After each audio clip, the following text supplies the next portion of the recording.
মোস্তফা সরোয়ার ফারুকী সাংস্কৃতিক উপদেষ্টা, চিনছেন আপনারা? নাম শুনছেন? মোস্তফা সরোয়ার ফারুকী। আহা, কি বলবো আপনাদেরকে, দুঃখের কথা। আমাকে উঠাইছেন আপনারা সবার শেষে, একটু 9টার দিকে উঠাইতেন, কিছু কথাবার্তা বলতাম। এখন তো ঠান্ডা, আমার গলা ভেঙে দিচ্ছে।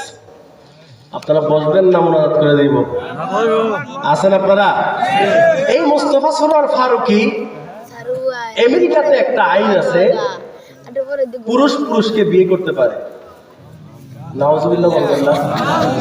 আর একটু জোরে বলেন নাউজুবিল্লাহ। নারী নারীকে বিয়ে করতে পারে। এই আইনটা কোথায় আছে? আমেরিকায়। এবং যে কোনো পুরুষ যদি চায় যে কোনো মেয়ের সাথে ওপেন চলাফেরা করতে পারবে। যে কোনো মেয়ে যদি চায় পুরুষের সাথে ওপেন চলাফেরা করতে পারবে, কোনো বাধা দেওয়া যাবে না। এটা কোথায় আইন?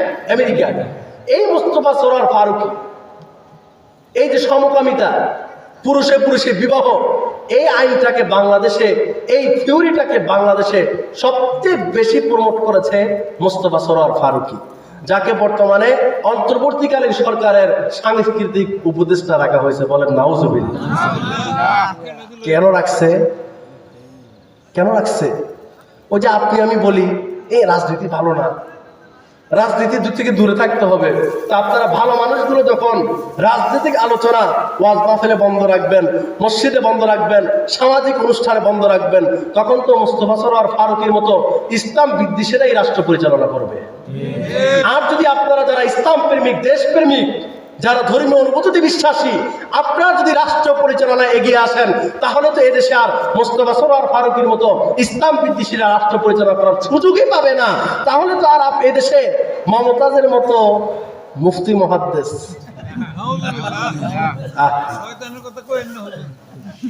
হ্যাঁ, উজু চলে যাওয়ার সম্ভাবনা আছে। কি বলেন আপনারা? তার কথা বলে উজু চলে যাওয়ার কি আছে? এমন একটা মানুষকেও বাংলাদেশে আমরা সংসদ সদস্য বানাইছি, এর চেয়ে বড় লজ্জা।